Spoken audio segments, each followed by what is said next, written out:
نے ہمیں اپنے بہت سے مومن بندوں پر فضیلت دی،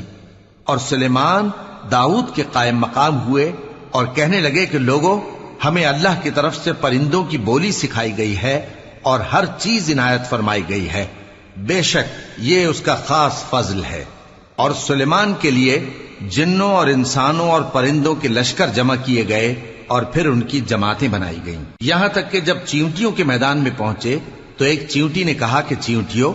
اپنے اپنے بلوں میں داخل ہو جاؤ، ایسا نہ ہو کہ سلیمان اور اس کے لشکر تم کو کچل ڈالیں اور ان کو خبر بھی نہ ہو۔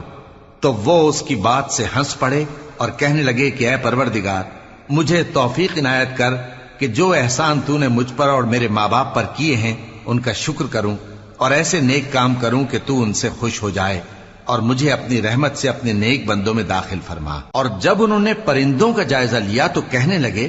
کیا سبب ہے مجھے ہدہد نظر نہیں آتا؟ کیا کہیں